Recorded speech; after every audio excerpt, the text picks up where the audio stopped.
औज़ुबिल्लाहि मिनश्शैतानिर्रजीम बिस्मिल्लाहिर्रहमानिर्रहीम। अल्लाह जल्ले शानहू दे नाम दे नाल अल्हम्दुलिल्लाहि रब्बिल आलमीन वल आक़िबतु लिल मुत्तक़ीन अस्सलातु वस्सलामु अला रसूलिहिल करीम। दोस्तों अस्सलामु अलैकुम। दोस्तों अज दा जिहड़ा टॉपिक है मैं समझना शायद तुसी भी समझते होवोगे कि साडे मुल्क दे अंदर जराइम या किसी मुल्क के अंदर जराइम की वजह की है। मैं अपने मुल्क के रेफरेंस नाल दूसरे मुल्कों का भी थोड़ा जिहा मतलब गल करांगा। दोस्तों जिस मुल्क दे विच, जिस मुआशरे दे विच, जिस कम्यूनिटी दे विच, जिस इलाके दे विच, जिस शहर दे विच या जिस पिंड दे विच इंसाफ नहीं होएगा उत्थे जुल्म होएगा, और जिथे जुल्म होएगा उत्थे बदअमनी जरूर होएगी। जिथे बदअमनी होएगी उत्थे जराइम जरूर पंपणगे। क्यों? अगर एक बंदा जुर्म कर रहा उहदी उहनूं सज़ा मिलती है। मेरे नबी सल्लल्लाहु अलैहि वसल्लम ने फरमाया सी कि जुर्म अगर पकड़िया जाता तो बकायदा ट्रायल करके उन्हें सज़ा मिलनी चाहिए। और हजूर ने फरमाया सी अगर मेरी बेटी भी खुदा न खास्ता अगर चोरी करेगी तो वह भी हथ कटिया जाएगा। लेकिन ये मेरे नबी का फरमान सी। अगे साडे अदालतां, साडे कवानीन, साडी पुलिस डिपार्टमेंट जो कर रहा, जो वकील साडे कर रहे तुहाडे सारे सामने, वकील नूं पता कि इस बंदे ने जुर्म किया, उस मुलजम या मुजरम नूं पता कि मैं जुर्म किया, उहदे गवाहां नूं पता कि इन्हें जुर्म किया, अदालत नूं भी पता चल जाता कि इन्हें जुर्म किया, लेकिन उन्हें सज़ा नहीं मिलती। उसकी की वजह? उसकी बहुत बड़ी वजह यह आ कि साडी कौम के अंदर पाकिस्तानियों के विच सुबह तो लैके शाम तक झूठ बोलने का इन्ना रिवाज पा गया, इन्ना रिवाज पा गया कि साडे च सच ना बोलण की तौफीक आ और ना सच सुनने की तौफीक। एक बंदा जिहड़ा लड़ाई च मजरूब होकर आउंदा, हस्पताल आउंदा, पहले नंबर पर वो दो चार सट्टां उन्होंने लगी जांदियां, खुद सख्त ला के लिया, खुद ला के लियाएगा और झूठ बोली जाएगा कि मैनू फलां ने मारिया, मैनू फलां ने मारिया। बिस्मिल्लाह, इत्थे गलत हो गई। उस तो बाद डॉक्टर नतीजा दे देगा। अगर नतीजा उहदे हमायत दे दिता, इसदा मतलब उस जुर्म च डॉक्टर भी शामिल है। फिर चला गया केस पुलिस को। पुलिस चूँकि क्राइम नूं बड़ा अच्छा तरह जानती है, इस वास्ते पुलिस अगर उसका परचा देगी इसका मतलब पुलिस भी उस क्राइम च शामिल है, क्योंकि जानदे बुझदे वो सब कुछ कर रही है। उस तो बाद जिहड़ा वकील है उन्होंने मुदईयां का, उन्होंने भी पता कि ना खुद सख्त सट लई है, लेकिन वो भी इस जुर्म च बराबर का शरीक होएगा उन्होंने डिफेंड करने वास्ते। लेकिन दूसरी तरफ ले लो मुलजम, मुलजम कभी सच नहीं बोलेगा कि मैं जुर्म किया। साडे मुल्क के अंदर सब तो बड़ी बदकिस्मती ये आ कि साडे कुछ लोग ये कहते हैं कि अगर मेरी तनख्वाह तो वध ने मेरे पैसे, अगर मेरे रिसोर्सिस तो ज़्यादा मेरी इनकम आ तो किसी को की तकलीफ है। जिथे ये रवायत बन जाए, जिथे साडे मुल्क के अलीट तबका ये कहे कि तुहानूं की तकलीफ है, मेरे जिन्ने मर्जी पैसे होण, मैं जिथों मर्जी इकट्ठे करा, जिस तरह मर्जी इकट्ठे करा, तैनूं की मसला वा। तुसी उस कौम की गिरावट का तो जलजल का अंदाज़ा लगा लो कि उस कौम के आम बंदे का की हाल होगा। तुसी किसी रेहड़ी वाले के चले जाओ, उसकी मर्जी तो तुसी पैसे दो, लेकिन अख बचा के या तो वजन घट करेगा या गले चले फल तुहानूं पा के दे देगा। एक नंबर चीज़ की जगह पर दो नंबर चीज़ां बेची जांदियां ने।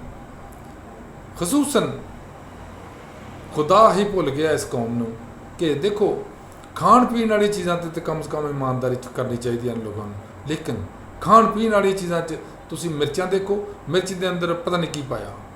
तुसी कोई खाण वाली चीज़ लैके देख लो, कुछ ना कुछ मिलावट जरूर है। ईवन तुसी दुध लै लो, दुध सारे का सारा कैमिकल्स का बनया होया, दुध है ही नहीं हो, लेकिन वो दुध उस रेट से बेचा जा रहा। तो कौम लुट लुट के कौम की ना सिर्फ मुआशियात ना खेलिया जाता, ना सिर्फ वो इकॉनमी ना खोलिया जाता, ना सिर्फ वो पैसे खोए जाते हैं, बल्कि वो सेहत और जिंदगी ना भी खेलिया जाता। लेकिन उन्होंने पूछने वाला कोई नहीं है। क्यों? माशाअल्लाह एक फूड अथॉरिटी बना छड्डी सी एक साडे वजीरे आला ने। उस फूड अथॉरिटी का सिर्फ एक काम आ कि आके विजिटां कर रही ने, अपने मंथली पैसे लेने ने तो चले जाना वा। दे डू नथिंग, वो कुछ भी करना चाहते नहीं, क्योंकि हर एक डिपार्टमेंट की हर एक अफसर की अपनी अपनी मंथली लगी और लेंदे ने। सलाम अलैकुम कौम जाए जहन्नम जिधर मर्जी जो मर्जी। और जिस मुल्क के अंदर जिस मुआशरे के अंदर ये चीज़ रिवाज पा जाती आ कि जुर्म करना कोई जुर्म नहीं। साडा एक माशाअल्लाह वजीरे आला हो गुजरे ने चंद दिनों के, उन्होंने फरमान सी कि करप्शन कोई जुर्म नहीं बच्चो, करप्शन कोई जुर्म नहीं होंदा। यानी जिस मुआशरे च करप्शन नूं जुर्म ही नहीं समझा जाता, चोरी नूं जुर्म ही नहीं समझा जाता, डकैती नूं जुर्म ही नहीं समझा जाता, बंदा मार दो तो जुर्म ही नहीं समझा जाता। अच्छा, उस तो बाद ब्लैकमेलिंग नूं जुर्म नहीं समझा जाता। उस तो इलावा सारे जिन्ने भी बुराइयां ने उन्होंने बुरा ना समझा जाए। उस तो इलावा मनी लॉन्डरिंग नूं बुरा नहीं समझा जाता, लुੱਟ-ਮਾਰ ਕਰਨ ਨੂੰ बुरा नहीं समझा जाता। तो गन पॉइंट ते किसी नूं खो लेना, किसी नूं छीन लेना, किसी को पैसे, किसी नूं लुੱਟ लेना या किसी ने जान तो मार देना, उन्होंने बुरा किस तरह समझा जाएगा? दूसरी वजह ना इंसाफी। मुआशरे च जिंदगी तां कायम रहिंदी है जदों इंसाफ होवे। मैं शायद पहले भी एक दफ़ा अर्ज कर चुके हाँ कि जदों जर्मनी ने बरतानिया के अंदर बहुत फायरिंग की, बहुत बमबारी की और बड़ा नुकसान उस बरतानिया का। चर्चिल वज़ीर आज़म सन उत्थों दे, तो लोगों ने आके शिकायत की, लोगों आके रोना रोया कि जी वज़ीर आज़म साहब साडा देखो मुल्क तबाह हो गया। तो उन्हें एको गल कही सी, तुसीं मैनूं एक गल दसो मेरे मुल्क च इंसाफ हो रहा कि नहीं? उन्हें कहा जी इंसाफ तो हो रहा। उन्हें कहा फिर परेशानी वाली कोई गल नहीं, ये असीं इंशाअल्लाह संभल जावांगे, सानूं कुछ नहीं हुंदा। और वाकई बरतानिया नूं कुछ नहीं सी होया। क्यों? उत्थे इंसाफ कायम सी, उत्थे अदलिया आज़ाद सी, अदलिया इंसाफ करदी सी। ये नहीं कि अदलिया दे जज्जां दे अपने बाहरले मुल्क फ्लैट्स होण और उहदे मनी ट्रेल ना दे सकण, साडे सियासतदानां दे मनी ट्रेल ना दे सकण, बाहर इन्हां दे फ्लैट्स ने, बाहर इन्हां दी प्रॉपर्टियां ने। साडे ब्यूरोक्रेट्स अपना जवाब नहीं दे सकते, मनी ट्रेल नहीं दे सकते, बाहर प्रॉपर्टियां ने, दौलतां ने, बाहर बैठे ने, बच्चे औलाद सारे बाहर ने। इन्हां दे ताजरां दे नाल भी यही हाल आ। ईवन छोटे छोटे साडे लोग जिहड़े रेवन्यू दे ने, मालिया डिपार्टमेंट दे ने, उन्हां दी बड़ियां दौलतां बाहर ने, वकला ने, जजिज ने, पुलिस ऑफिसर्स ने, जिन्हां दे इत्थों लुटदे ने सारे एक ग्रुप नहीं है, सारे लुटदे ने, लैके बाहर चले जाते हैं। हुंदा की है? पाकिस्तान की इकानमी डाउन, पाकिस्तान की इकानमी डुबदी रही और इन्हां दी इकानमी तरदी आ, वो तां जा रही है।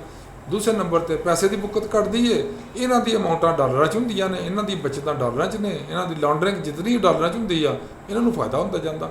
इस वास्ते नाइंसाफ़ी और इल्म। दूसरे नंबर पर एक बड़ी अहम चीज़ आ दीन तो दूरी। अगर असी दीन ते 100% अमल करना शुरू कर दईए तो इंशाअल्लाह तो असी इन सारे क्राइसिस चों निकल सकने, असी इन्हां जराइम तो बच भी सकने और दूसरे लोगों को समझा भी सकने। लेकिन वो कहते ना, बड़ी पुरानी कहावत की गल है, एक होवे बुरा उन्होंने समझावे वेड़ा, तो वेड़ा ही होवे भैड़ा तो उन्होंने समझाए किहड़ा। साडे नाल तो वो हो गया, हुण समझावे इन्होंने कहना। अल्लाह ताला के दुआ वा कि अल्लाह ताला सानू सब नूं हदायत दे ताकि असीं दूसरों नूं भी कुछ समझा सकीए और दूसरे सानू समझा सकन, ताकि साडा मुल्क कायम दायम रहे और सानू पाकिस्तानी के अंदर प्यार मुहब्बत नाल ज़िंदगी गुजारन दी तौफीक अल्लाह ताला अता फरमाए। वाखिर दावाना अल्हम्दुलिल्लाहि रब्बिल आलमीन। अस्सलामु अलैकुम।